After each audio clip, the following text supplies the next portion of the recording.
Well, good afternoon, everybody. Thank you for joining us once again for Mercer University's Professional Development Webinar Series. My name is Jeff Wolf, and I'm the Director of Executive Education here at Mercer University. We're excited today to present Dr. Linda Brennan, who's going to be talking to you about mastering change in a pandemic. Very interesting topic with everything that's going on. I know Linda is prepared and ready to speak to you. A couple of quick bits of information while we have people getting online and getting ready to view this presentation. At the bottom, you will see a Q&A section. If you have any questions, please feel free to ask them there. Dr. Brennan's going to give you an opportunity to respond in chat for some other questions or comments that come up. So we're trying to use those in two different ways. Any questions that do come up, we will respond to as many as we can at the end of the presentation. But again, please feel free to send those through as you think of them. Linda, I'm going to ask you to introduce yourself, tell everybody a little bit about you. I'm going to go off screen while you're presenting. I'll come back on probably during the middle and maybe check and see if there's any questions at that point. But I'm going to let you move forward with it, and we look forward to hearing your presentation. Thank you, Jeff. Hello, everybody. I am so excited to be here. I have been a Mercerian for over 24 years. Of course, I started when I was 20. I have a few things I want to cover today, and my intent is to make your hour as well spent as possible. We're going to start with introductions, and in the chat, please share your name and your company. I'd love to know who's here. After introductions, I will get into the session objectives, what we hope to accomplish today. Then there's a conceptual framework that's going to lay the foundation for the practical applications that we're going to talk about. And then we'll get into some specific illustrations that will hopefully spark some ideas.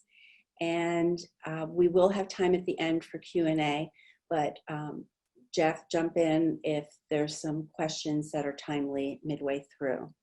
Well, hello, I see a lot of familiar faces. It's great to see y'all. Thanks for coming. All right, so a little bit about me. I hail from 3 fine institutions, none of which are sports powerhouses. And even though I'm retired from Mercer, I am on my 3rd career. I started in engineering and management positions with 4 Fortune 100 companies, then enjoyed a wonderful career at Mercer, where I was a tenured professor of management. And for the last 4 years, I've been doing coaching and training, and I'm part of the Focal Point network of coaches. So with that, let's talk about what I'm hoping to accomplish today. First of all, I want to provide encouragement. These are tough times. We keep hearing the word unprecedented, but I still am optimistic. I think that there are opportunities out there, and we're going to talk about some of those. As I said, it's important to me that this time be useful for you. So we're going to be as practical as we can be and get out of that ivory tower. And what to me is the real measure of success is if this webinar sparks some ideas with you for your own professional life. So some words of encouragement. Well, we've all heard that necessity is the mother of invention. I would suggest that crisis is the mother of innovation. And what I mean by that, we're facing tough economic times, and I don't think it's going to get better anytime soon. So what I want you to realize is that a lot of companies do grow and thrive in tough economic times. You may or may not know that Airbnb started right before the Great Recession. You know, tough timing, right? Well, not really. These 2 guys, you know, basically rented out an air mattress, literally, in their San Francisco apartment because a big convention was coming to town and they didn't have enough hotel space. Well, they decided to monetize that into Airbnb, and lo and behold, with the Great Recession, people were looking for low cost, short stay opportunities and see where we are today. Another example, a couple of really geeky guys during stagflation days. Some of you might remember those in the late 70s, early 80s. They decided they wanted to develop a user-friendly interface for personal computing. They happened to get the attention of IBM, which, by the way, was started during what's called the Long Depression, the late 1800s. Anyway, they partnered with IBM and are now a major powerhouse in Microsoft worldwide. One more example, another one with a mouse, but a different kind of mouse. Walt Disney Companies launched their first animation for the big screen during the Great Depression. A little factoid, that was the first time a cartoon had synchronized sound. So, what am I trying to say? It takes vision and perseverance, but there are definitely opportunities during bad economic times. People still drive. What do I mean about that? Well, I think it's awful that 160,000 people have died from the pandemic. I give thanks every day that my family and friends are safe. But to put it in perspective, 40,000 Americans die each year from vehicular accidents. 40,000. It's 1 million people worldwide every year. But we still drive. So even though we're hunkered down for this pandemic, if we can be resilient about it, we can still thrive.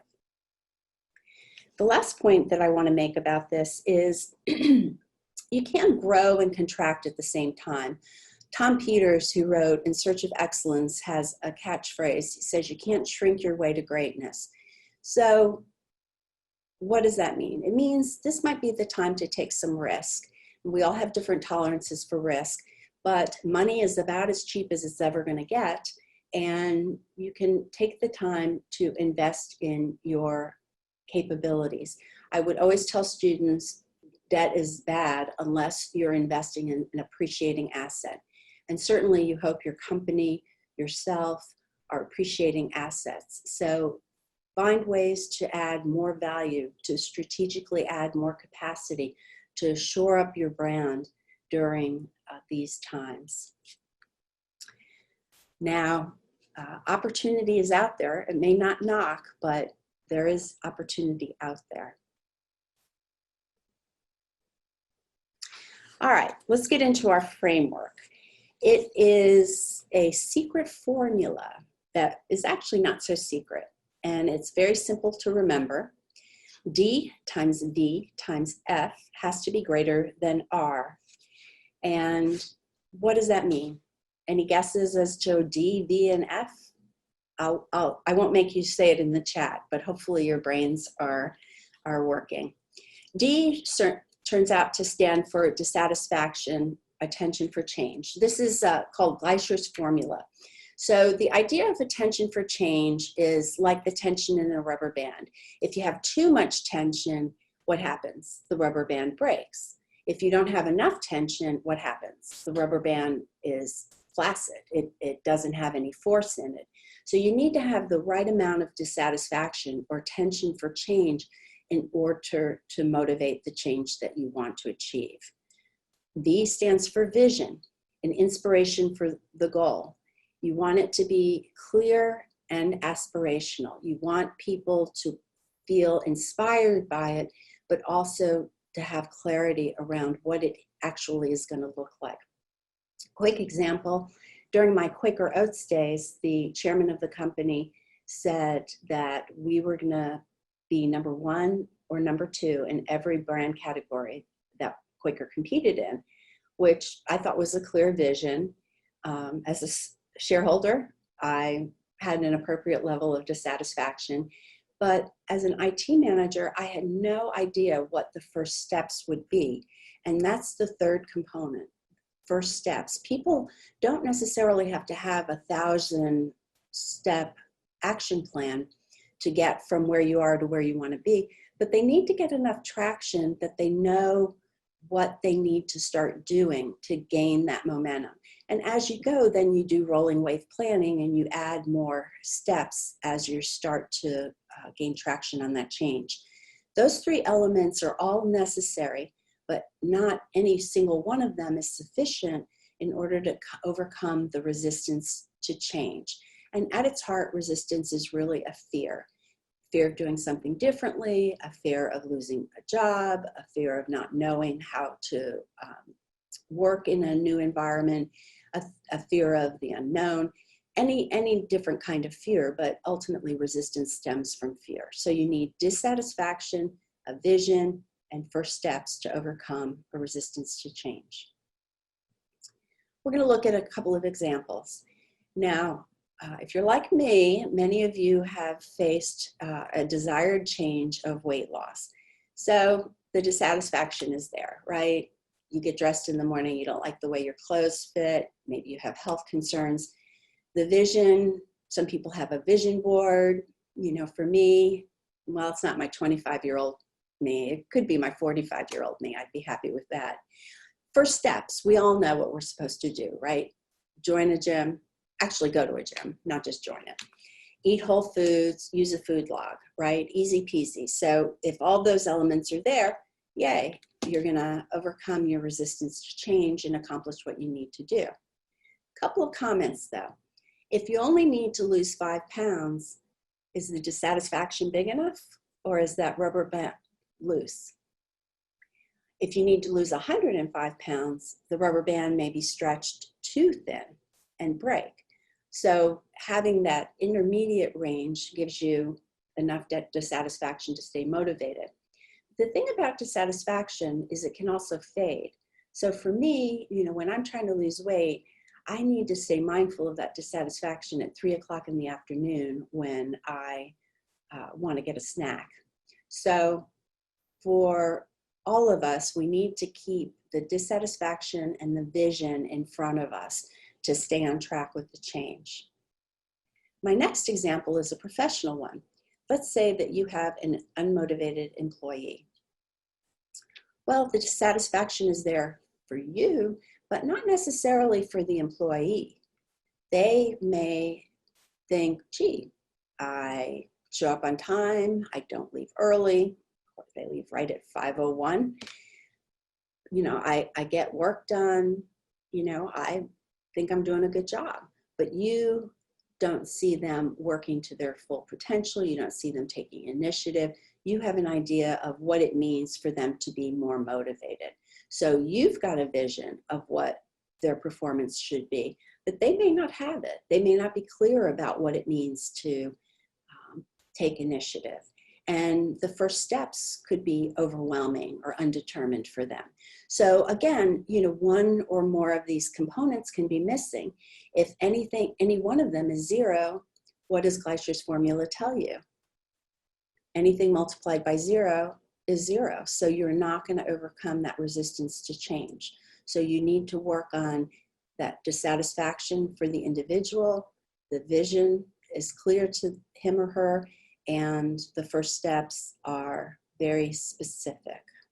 That's why we put people on performance plans. We want to be very specific about what needs to change. One last example is at the organizational level. Let's say you're facing decreased revenues.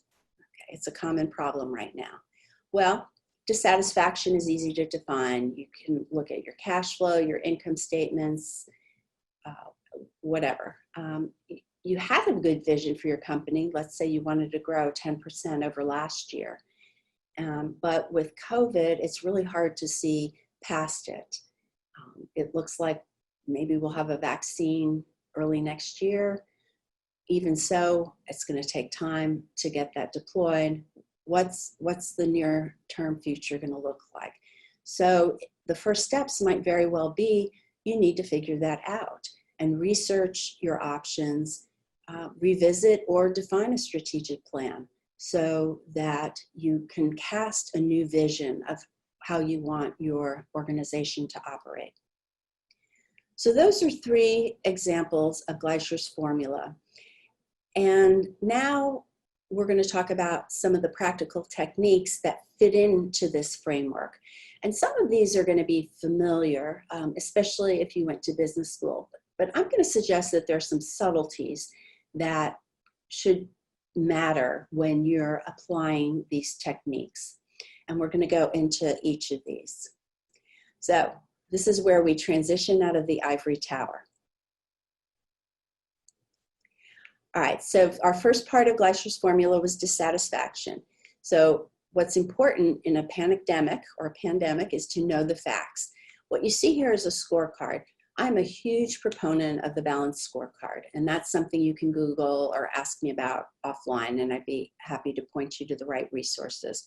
The point is that you have measurable key performance indicators that tell you how your business is doing. And you want to be operating on facts, not feelings. And once you get those facts in place and you have a sense of dissatisfaction, you need to communicate that. And with your stakeholders, particularly the ones that need to be engaged in making the change, they need to understand this dissatisfaction. And it may be that you need to communicate it in multiple ways, multiple times to get that point across. So keep that in mind with dissatisfaction. Right now, I'm going to skip over vision and I'm going to go to first steps because I want to come back and rest on vision for a bit. First steps. Well, in this kind of circumstance, you need to figure out what's missing. What information do you need in order to cast a new vision? It may be that you need to gather information to validate an option that you're considering. Or there may be equipment and supplies that you need in order to achieve a change that you want to make. Maybe it's funding. We talked about that earlier. So usually in this kind of an environment, the first steps are going to be obtaining the information that you need to make informed decisions. So let's talk about vision. SWOT is interesting. It's one of the few acronyms that you don't spell out before you use it. It's everybody theoretically knows what a SWOT is. I can say I went to business school before there was SWOT, but what's important here is that it's a good SWOT. So a lot of us have gone off into the proverbial woods and we've listed all the strengths and then the weaknesses, and we've got all those internal factors identified. And then we start brainstorming opportunities and threats, the external factors. And then we stop and we go back to the office and catch up on email and work on the other projects that we had going on. It doesn't really do us much good to get all on the same proverbial page. What you need to do is take a matrix approach to a SWOT. And you can see this is a British example with the way they spell organization. So you take your internal factors, the strengths and weaknesses, and you pit them against the opportunities and threats, the external factors. And what you do is what we call pairwise comparison. So you take each strength and you look at each opportunity and each threat to identify potential strategies. You're not going to necessarily do all these things, but what you are doing is taking a methodical approach that's thorough to explore options. So you're not just brainstorming and coming up off the cuff, you're identifying very specific strategies. And so we call the strengths versus opportunities attacking strategies. Weaknesses, we look at the weaknesses to see what we need to do to counter them to be able to pursue an opportunity or to avoid a threat. So the key here for a good SWOT is to do a matrix. So given that you already know your strengths and weaknesses, you've used that scorecard and other ways of measuring to determine what your strengths and weaknesses are, what's a systematic way to look at your opportunities and threats? Again, we don't want to be off the cuff. We don't want to just brainstorm them. We want to be thorough and methodical about them. And what is involved there is what we call environmental analysis. So the environment is everything outside of your control that affects your ability to compete.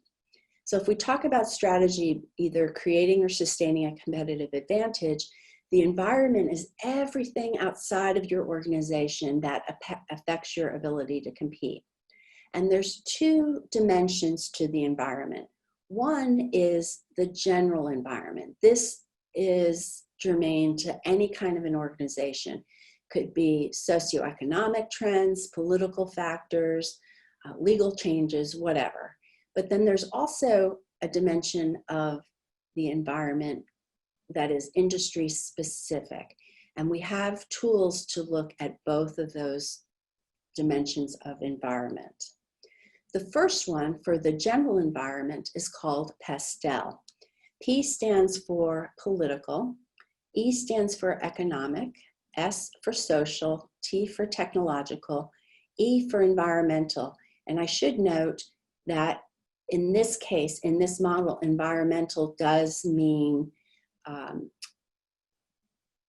ecological considerations, weather, those sorts of factors, as opposed to capital E environment, which is all the things outside of your control that affect your ability to compete. And then the L in PESTEL is legal. So some examples: political might be infrastructure improvement, economic, extended recession, social, Black Lives Matter, technological, virtual meetings. We're in one now. Environmental, weather considerations. That's always true, but we're faced now with hurricane season in the middle of a pandemic. How do we alleviate suffering and yet still maintain social distancing? That's a tough problem to grapple with.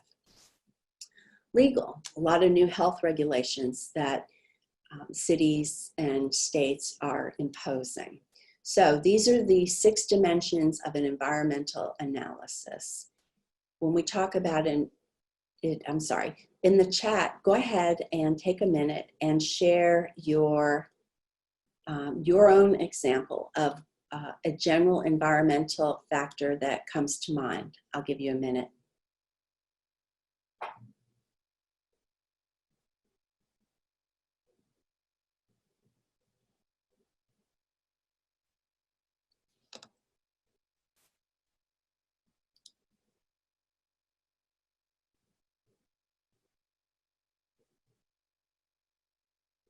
Anybody?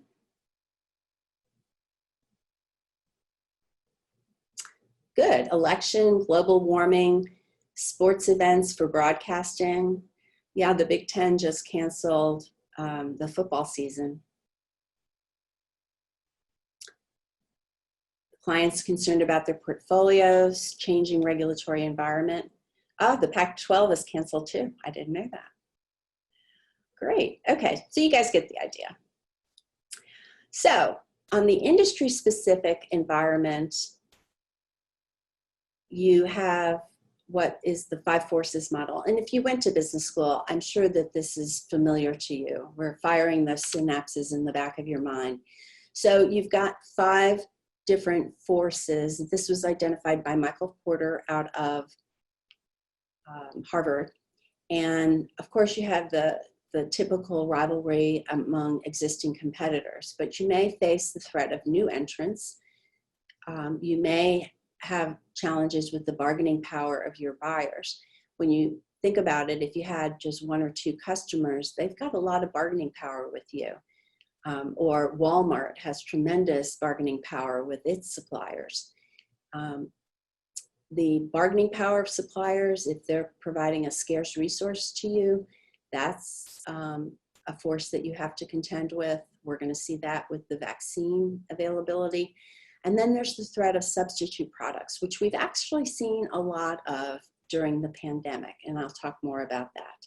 So the kinds of questions when you're looking at your industry-specific environment, the kinds of questions that you should be considering are disruptions in your supply chain. What are your customers' needs in this new reality? Does a competitor have a resource that you lack but need? What other options do your customers have? Not just other competitors, but again, those substitutes. So again, in the chat, what's a force that you face? Chuck, hardening your physical or office against airborne contaminants. That's a good environmental factor. All right, so let's look at 5 forces right now.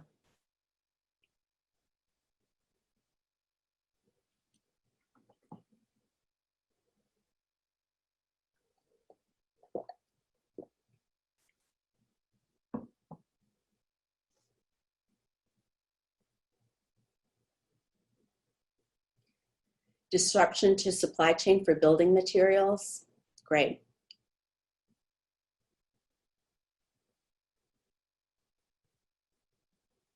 Former MBA student had that answer. Staffing virtually, big time.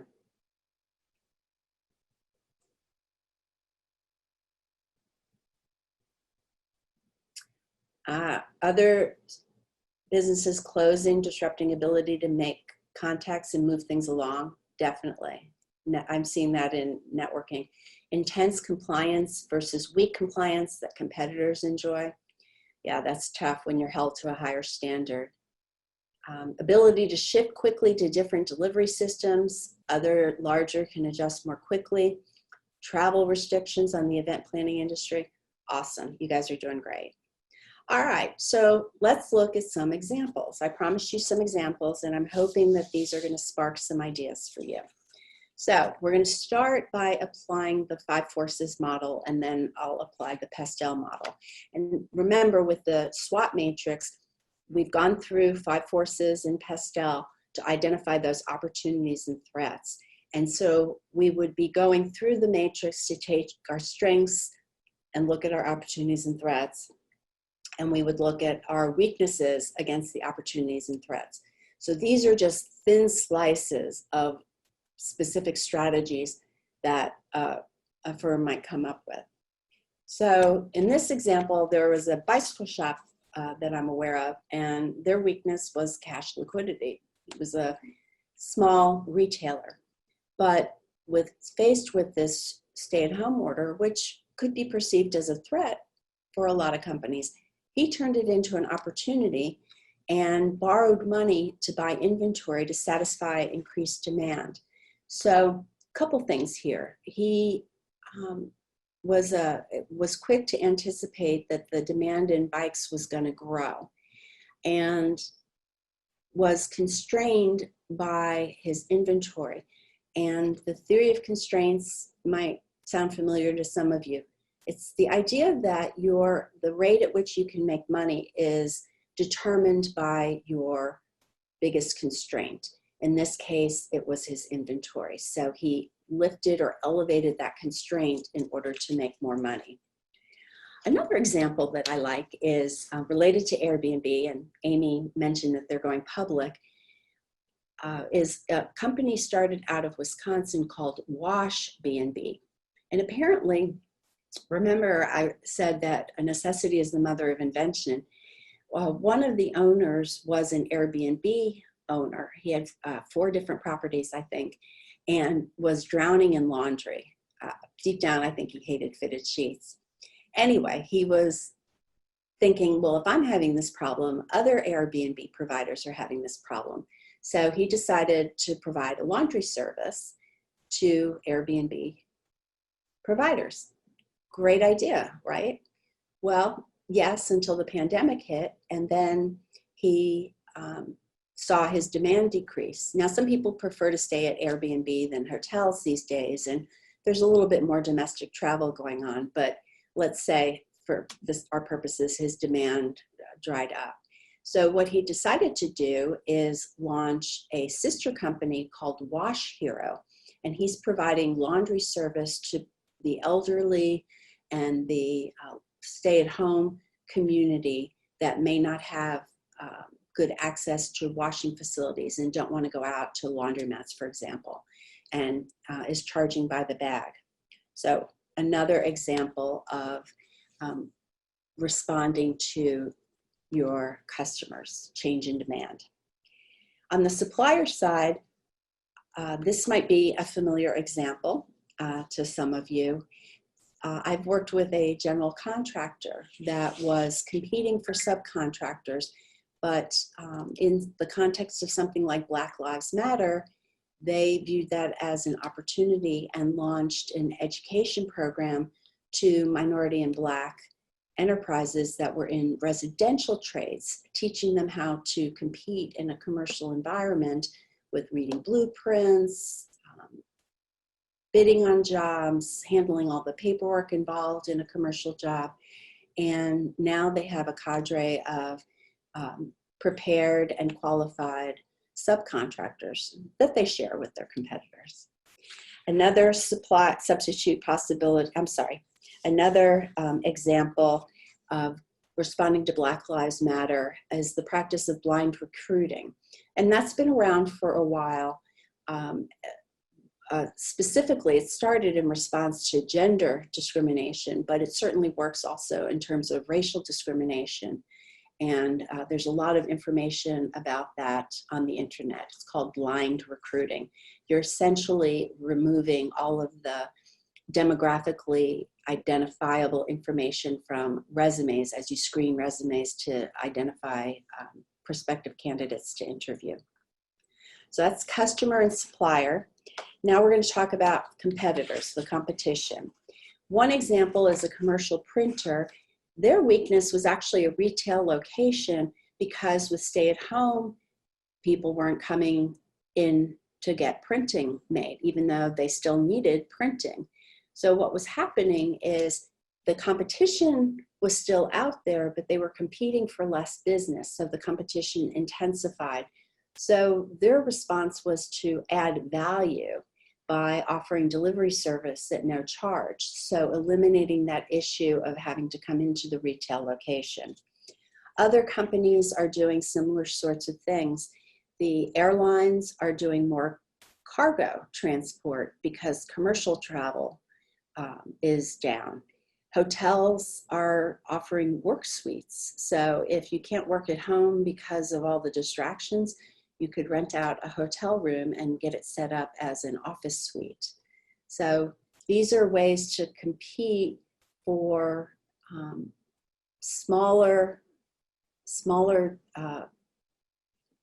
these are ways to compete when you have more intensified competition. You can find different ways to add value. Substitutes, the last force that we're going to consider is one where a company is able to substitute an offering for another offering. So we've all hopefully seen with restaurants, a lot of them have shifted to a to-go business model. Well, there's one example that I really like. My son and his wife were celebrating an anniversary, and they happened to live around the corner from a Michelin-starred world-class restaurant that, it takes a year to get an interview from. It costs hundreds of dollars. You can't have any substitutions on the menu, and there's one menu for the day, very high end. And, they're not really in a position to do, takeout orders like a conventional restaurant. So what they've done is they've created a takeout experience. So they got herbs to heat in the oven to create an aroma. They got pictures to show how to plate the food, step-by-step instructions to be able to prepare it. And so it was a lot more than a takeout meal. It was a whole experience, very deluxe with all the bells. Another interesting substitute is Shopify. And you may or may not be familiar with them. They're a Canadian company, and they could be viewed as a substitute for Amazon. They have, in the course of the pandemic, picked up a lot of business in the 15-mile or under difference between suppliers and customers. So those short haul distances, Amazon was just slammed with all the demand during the pandemic. And so there was a lot of delays in delivery times. Plus, there's a general mood or a social force, we would say, for shopping locally. So Shopify provides the convenience of an e-commerce platform, but helps you identify local sources. So they are also doing well during these tough times. So those are 4 of the 5 forces. The 5th one, new entrants, I think is self-explanatory at this point and not really a change that we're looking at in this context. So I'm going to move on to PESTEL and start with political. So consumer products, Nike specifically, has a strength of brand loyalty and took the opportunity of Black Lives Matter. Now, notice that I'm calling this political, but in my earlier example, I called Black Lives Matter social. It really doesn't matter how you categorize something so long as you identify it. So the technique helps you be methodical so that you don't miss things, but you don't have to get hung up on whether it's political or social or political and legal. Anyway, with Black Lives Matter, they hired Colin Kaepernick, who was the first person who knelt during the national anthem in protest, and they've got him now as a spokesperson. So what's important here is that you maintain your brand during this time. We're doing a lot of brand switching because of supply chain disruptions, right? If you're like me, I go to the grocery store, I buy any toilet paper they have. I don't necessarily wait until my brand appears on the shelf. So there is a lot of brand switching going on, but your brand is still very important. It's a strength and a valued asset. So what you want to do is keep it in the forefront of people's minds. And we're seeing that with a lot of the advertisements on TV. One of my favorites, and this may not be a new commercial to the pandemic, but I had not seen it before, was State Farm with the she sheds. I love the idea, and what a great way to talk about the value of a home insurance policy. So protecting the brand is important. And economic, remember we said you can't shrink your way to greatness, but we've got a couple of examples that are novel ways to use your capacity. The first one is a design showroom. So the company I'm talking about is an internal architecture firm. They do cabinetry, built-in kinds of furniture.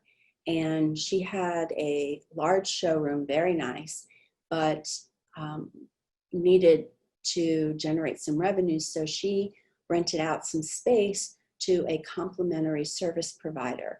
And this provider is a company that offers senior move assistance. So how do those complement one another? Well, they're both in a position to help seniors who are downsizing optimize their use of space, because they're going to have limited space. But if they're like a lot of seniors, they still want to keep a lot of their stuff. So in this way, it's a great opportunity for cross-selling. Another example, which is shrinking, are health clubs. A lot of them are selling their equipment to customers who want to stay at home, and then providing video services, video exercise classes to still coach them through. So somewhat maintaining that client base, but also reducing capacity. So you want to adjust your capacity for the current times if you can to cover those costs of your capacity. But if you can, it's better to rent it out so that you have it for the long term. Anyway, that's a response to the economic environment.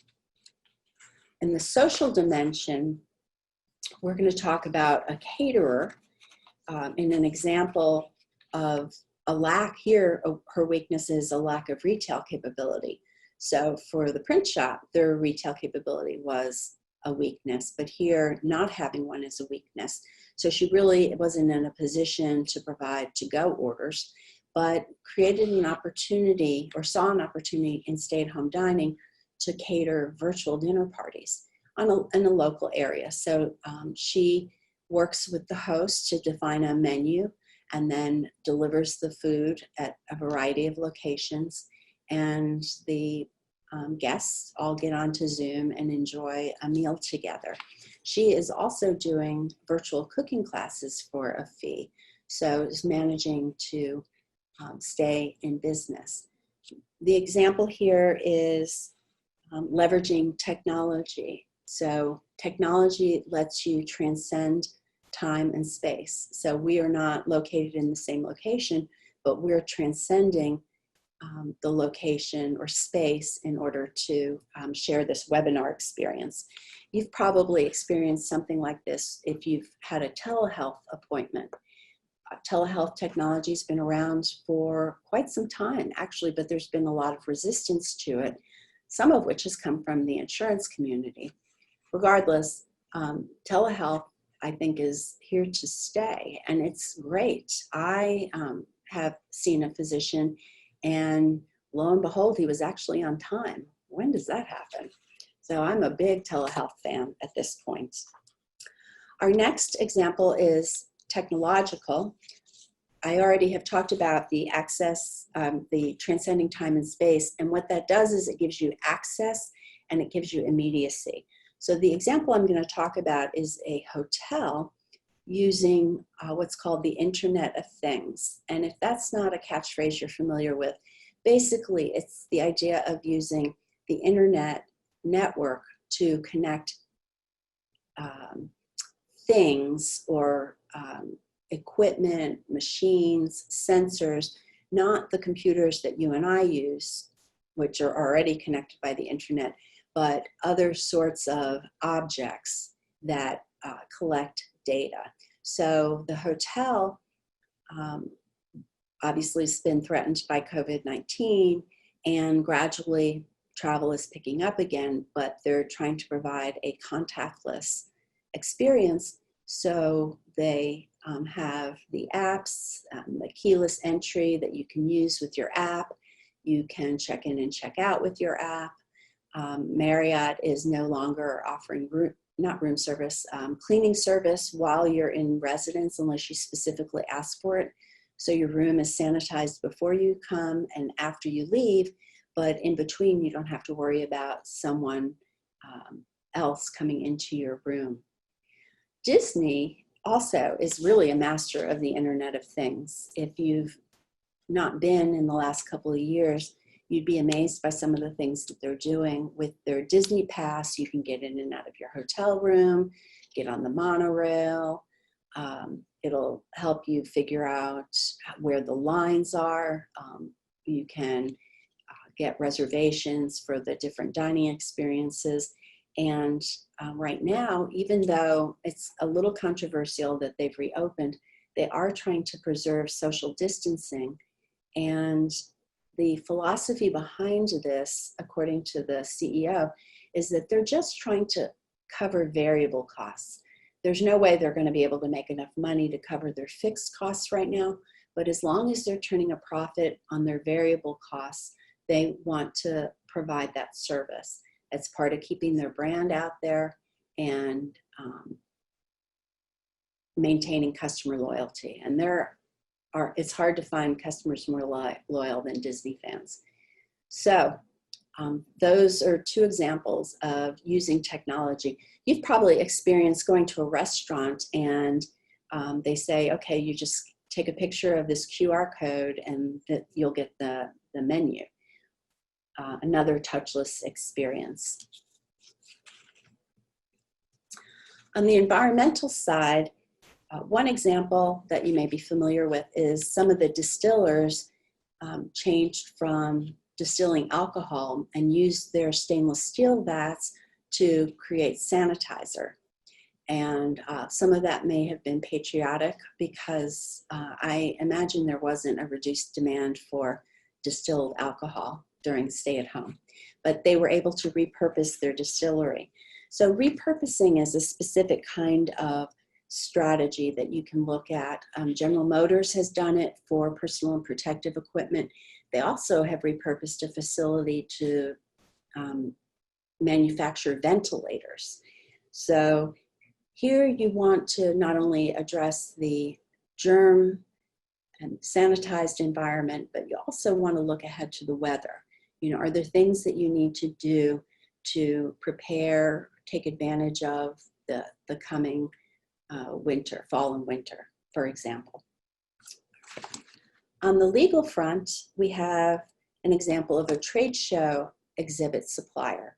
Well, clearly, they have a client base that isn't going to conventions. I mean, they still have a little business with backdrops for virtual conventions, but they're really threatened by only being able to have groups of less than 30.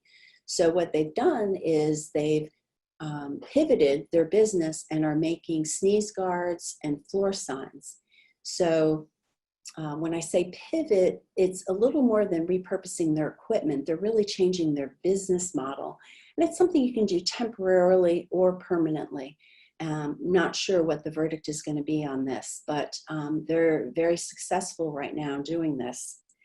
Another pivot that I was just talking to a client yesterday. She owns a wedding venue. And of course, you know, a lot of weddings have been postponed into next year, but she has been able to have small, intimate weddings that are social distance.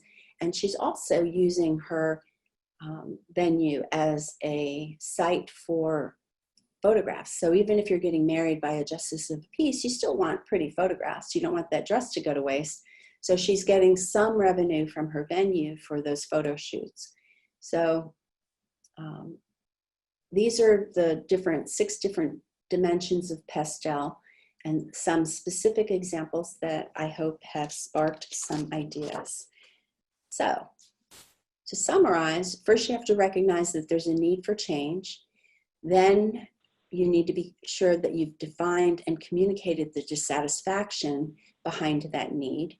You want to assess your strengths and weaknesses and then do an environmental analysis. From that, you're going to develop a SWOT matrix, which will give you a methodical way to identify opportunities for improvement, or what we would call attacking strategies.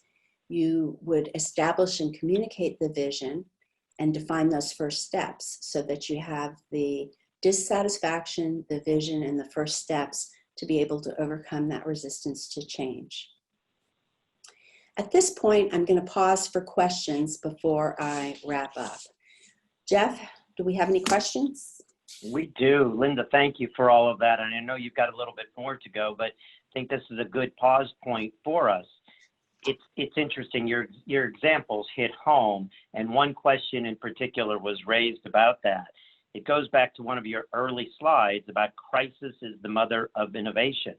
This individual wants to know, how do I train myself or change my mindset to not be content with where I currently am, both personally and professionally? Great question. Thank you. Well, I can't go into the full explanation at this point, but let me give you some highlights. I think it's important to have a positive attitude, and there are a lot of techniques for developing that. And that's why I started with a tone of optimism, because I think there are opportunities out there. The next thing is to be intentional about this, not just react to the change, but be intentional about how you want to respond to the change. Some of you have probably heard the serenity prayer between the things that you can change and the wisdom to accept the things you can't. And I would suggest that there's some middle ground where you can influence how that change is manifest. You can certainly determine your own response to the change. So being intentional about change is important. And the last part is to be flexible. And again, there are some techniques behind that we could talk about, but we'll cover that offline, I think. It sounds like what you're saying, that even though there are individuals who might say, I'm fearful of change, I'm not good with change, I resist change, that it is something that anybody or everybody should be able to do with differing degrees of extent in getting involved in it. But would there be any special skills that somebody should have for this, or what might you recommend they take a look at within themselves? Well, it really all comes from your goals. right? So if you don't have a clear set of goals, you have nothing to be dissatisfied with. And there's, I don't remember the exact percentage, maybe 15, 20% of people, only 15 or 20% of people have written goals. And that's important. Otherwise, you just drift through life. And that's another conversation I'd be happy to have offline. Okay. Well, might be something you and I also want to talk about with regard to maybe putting together some program on change management, give our viewers some additional information. So I'll let you continue from here onto your next few slides, and I'll let you know if there's any other questions at the end. Great. Thanks, Jeff. All right. So to harken back to my objectives, I wanted to provide encouragement, and hopefully you've seen that there are some opportunities out there that you can get excited about. We offered some practical techniques, specifically SWOT, PESTEL, and 5 forces to help you identify and achieve strategic change. And I'm hoping that the examples spark some insight with you. So I'm going to ask you in the chat if you would share something that you learned today.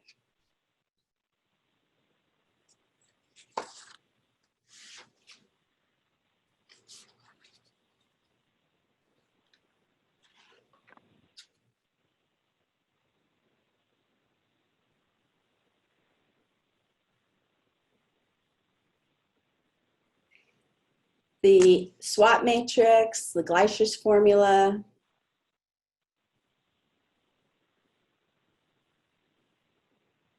different approaches to change, PESTEL, be creative about using your skills in a new way. Pandemics don't have to curb creativity. Amen. Anything, that's funny, anything multiplied by 0 equals 0. So yes, every aspect is important.